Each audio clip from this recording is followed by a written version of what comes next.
So once you get your offer or your product set up and you're at the point where you just need more eyeballs on your offer, like you're getting sales, you've got happy customers, you just need to figure out how to get more people to this thing.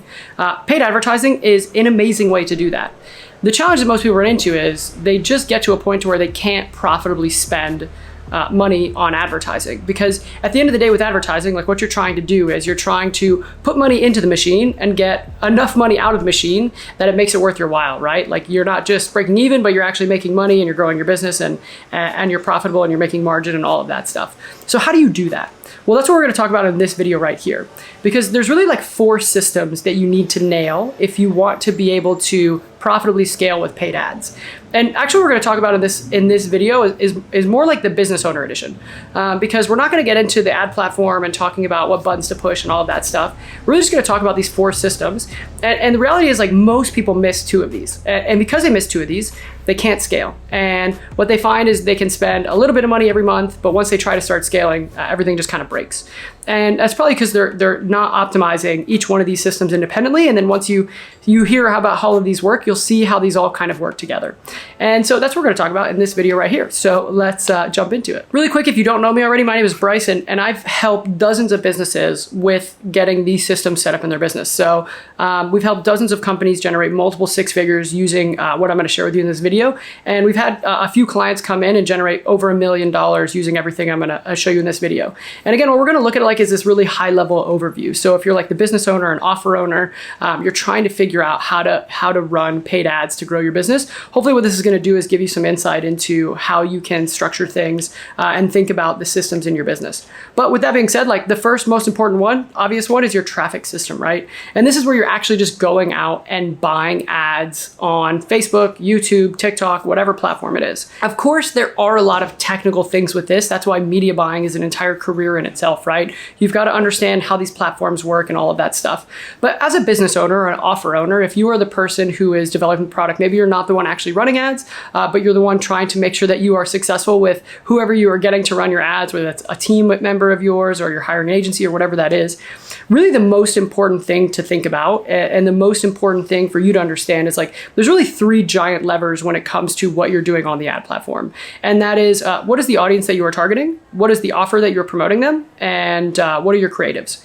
Because at the end of the day, if you don't have a great offer and really great ads, you could have the greatest media buyer in the world running your ads. You're just not going to be profitable. Like it's just not going to work. You've got to have a great offer and you've got to have really good creatives. And so if you can focus on those things and you can give those to any competent advertiser or media buyer, you will probably get pretty good results with that. Really, when it comes down to like the audience, a lot of it comes down to just making sure that you are marketing to a group of people who have the problem that you solve, want to solve that, like have the financial capability of solving that problem and have a history of buying solutions of that problem. Because if you're trying to market a really expensive product to people that don't have money, right, you just got a mismatch. It's just not going to work. And so that's kind of the big thing with the audience is like, just make sure you're marketing to a good audience that historically buys this kind of stuff and has the financial capability of doing it. With your offer, like what it comes down to is having a really good offer that provides really good results and also having some way that you can position it as different than what the other options are in the marketplace.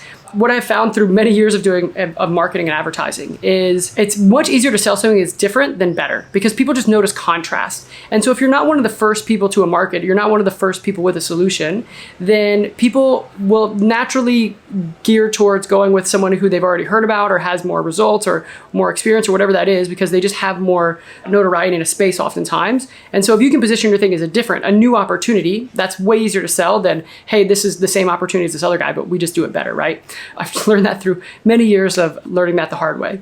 And then at the end of the day, it's like creatives. Like, can you come up with really interesting creative ways to just grab people's attention? A really good example of this that I can think of recently is like actually Alex Becker's high roast program. He had an offer, like he had a product that was very different than what anyone else had on the marketplace because not a lot of people were doing this. There were a few people that were doing it with that type of software, with like the ad tracking software, but they weren't really pushing it that hard on media buyers like Alex was. And then the other thing too was like they had an audience that just had money to spend and needed this solution. There was a really direct attributable ROI to what they were doing. So all he really needed to do was come up with some good creative ads to get people's attention, and he was able to scale that software quite quickly. You can see a lot of these examples where it's like a new different opportunity. You find an audience of people who are needing to solve that problem, paying to solve those types of problems and have the money to buy it, and come with some creative ads and you're good to go. Now, if you get this traffic system right, and what you're doing is you are now spending money on ads, you are getting impressions, you are getting clicks, what do? Well, like you're not sending people to the homepage of your website, right? So you've got to have like your conversion system. And this is basically your sales funnel, right? So what is the system that you are going to sell people to, the customer journey you're going to design for paid ads? One of the big mistakes that I see a lot of companies make is what they do is they have something working for like organic traffic, right? Whether that is SEO or social media or whatever it is. They just try to take that thing and then go run ads to it. And that inevitably causes problems because the context that somebody has coming off of a paid ad is very different than someone coming from organic, right? Where they're like searching you online, trying to Google problems and then finding your brand and reading you online and all this stuff. They're coming off a click and they probably never heard of you before, and you have 3 seconds to capture their attention. And so you've really got to design that experience for someone coming off of paid ads. What that means is we don't run lead magnets, we don't run tripwires, we don't run email funnels. Don't really like doing challenges or product launches because those cause some other issues.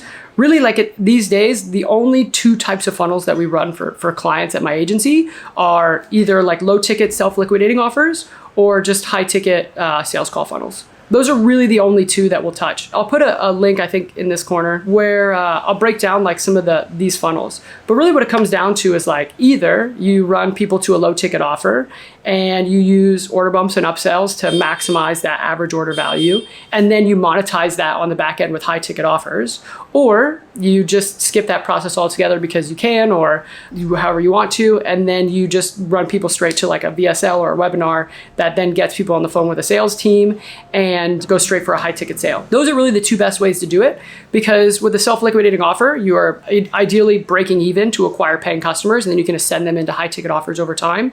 And with a high ticket sales call funnel, your margins are just big enough so that, if you're selling a 5K offer and you're spending $2,000 to acquire a customer, that works out pretty well, So those are really the only 2 funnels that we'll run at my agency these days for clients, just because those are the 2 that we see work best. And again, it's just taking this conversion system and designing it for paid ads. So oftentimes what we've seen with other clients is like, they've got a lot of content, they're doing social media, maybe they're doing some outreach, they've got this stuff working. So a lot of their messaging is already there. It's just a matter of like, taking what's working for them and designing one of these funnels specifically for paid ads so that we can run traffic from any ad platform into these funnels and actually convert those people into customers. So with those 2, now you've got like your traffic system and you've got your conversion system, your sales funnel. With those 2 alone, you can easily be doing 10, 30, even 50K a month, just optimizing those 2 things, which is a really awesome place to be. But if you want to scale to like $100,000 a month with paid ads, you've got to add in these other 2 systems. And again, these are 2 that a lot of companies miss because they just get really focused on like their ads and their sales funnel. And actually, honestly, from what I've seen is most people build a sales funnel once, they never touch it again, they never optimize it, and then they just focus on their ads. And so we want to focus on all 4 of these together.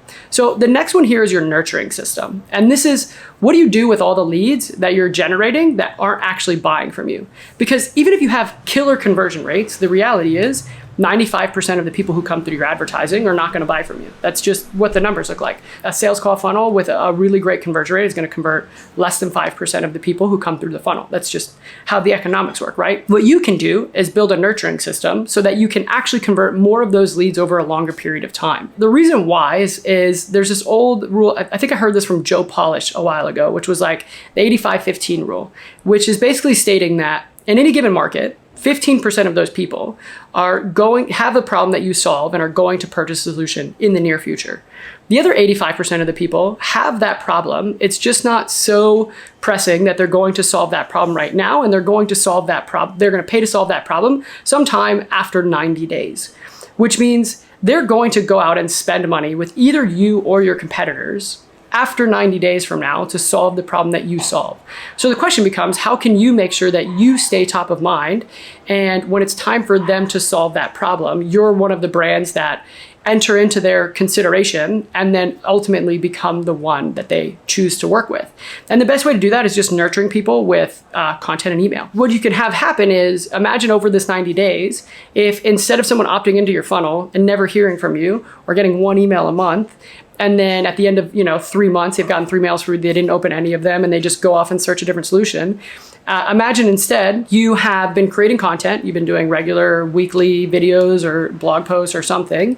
You've been emailing that out to your email list. You also email them stories and client success stories and all of this stuff. You're emailing 2 or 3 times a week. They read your emails. After 90 days, they've watched 6 hours of your content online. They attended a free training that you put together, all of this stuff, so that once it's time for them to make a decision, they not only do they think about you, but they pick up the phone and they've already consumed 8 hours of your content and they're just ready to buy.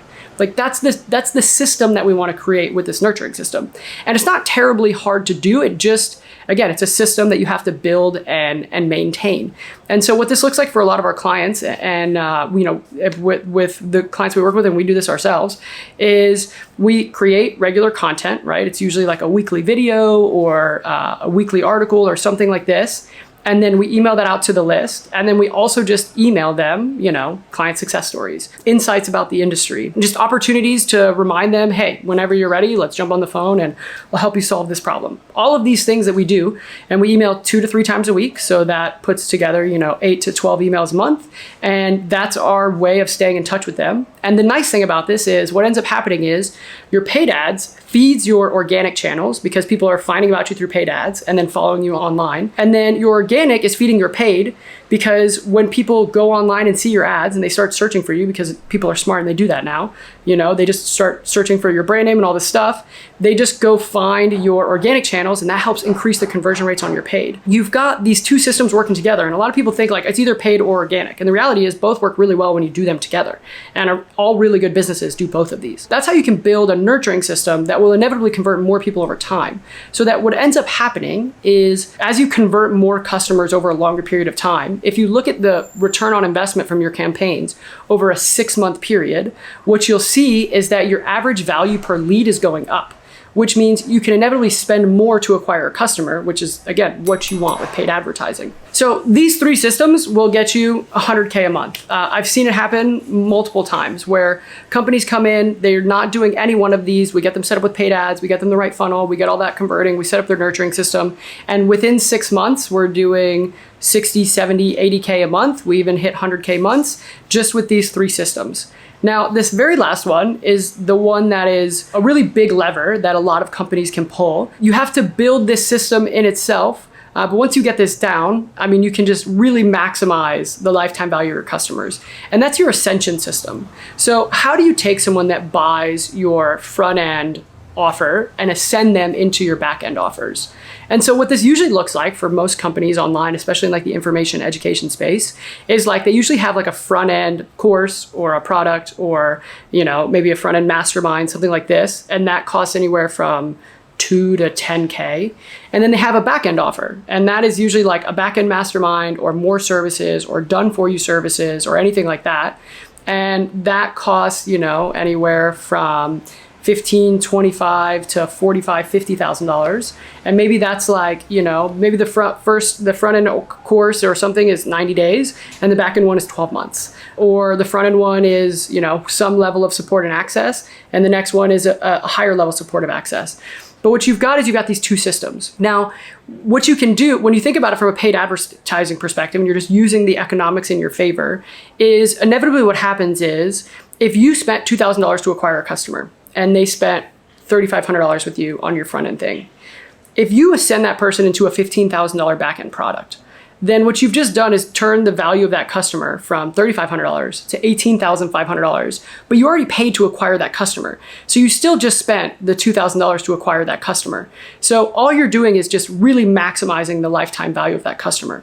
And so again, once you start to look at your campaigns, at a 6-month time span. And when you only have a very small percentage of these people take you up on your back-end offers, that maximizes the investment that you've made on that campaign and really, again, gives you the ability to spend more to acquire customers and stay profitable as ad costs are going up and all of this stuff, because you've got a small percentage of people who are optimizing into, like, ascending into these back-end products. And again, it's just an economics thing, right? So let's say you get 100 customers. Again, like one more example, you get 100 customers at 5K. And you have 35% of them take you up on a back-end offer for 15K.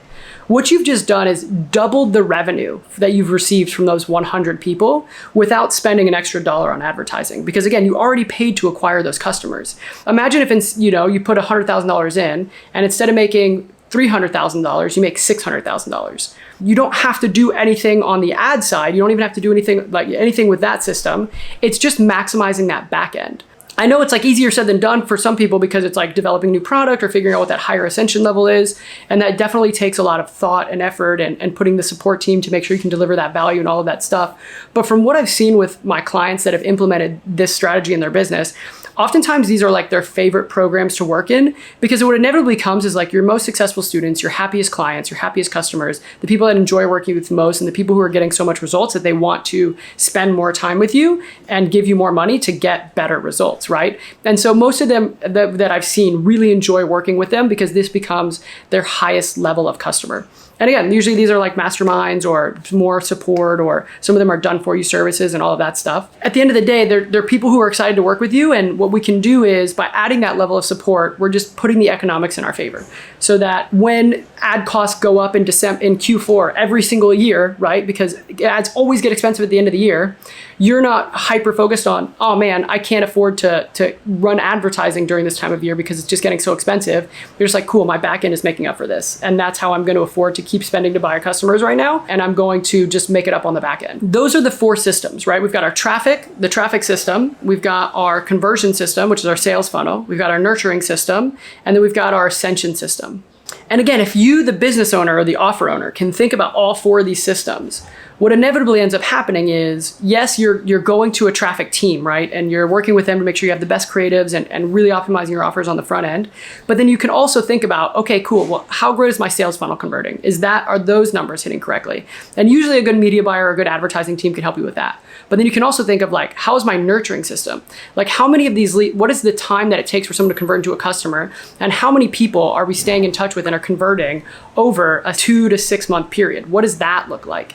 And then also you can look at your ascension system. So it's like, okay, cool. Now that we're getting all these front-end customers, what could we look at offering, or how can we help maximize the value of those customers that we've already paid for? Because inevitably too, what ends up happening is you end up having people who are like, I really like working with you. How can I work with you more, right? And that's when you'll see this like natural option to ascend people into a higher level of support and a higher level of service working with you. Hopefully this is like a good high level insight on all 4 of these systems. And my hope is that you can take these and start to think about pulling each one of these levers in your business, so that again, you're not left in a position to where you're thinking, oh man, like ad costs are going up. How can I increase the click-through rate on my campaign so that my cost per click goes down a little bit and we can keep running ads? Because if that's the game you're playing and you're just constantly trying to keep ad costs down on the ad platform, it's going to be a long, challenging battle, right? But if you really think about all these together and think about, man, okay, how can we obviously keep our ad costs on the platform down because we have great creatives and we've got really good offers and we're marketing to a really good audience, but also how can we maximize conversions through our sales funnel? How can we look at all the leads that we're generating that we're not converting and make sure we're converting more of those people? And then how can we just maximize the value from the customers that we've already got right now? That's all I've got. Hopefully you found this video helpful and insightful. If you have any questions, please just feel free to drop them down in the comments below, and I'll catch you on another video.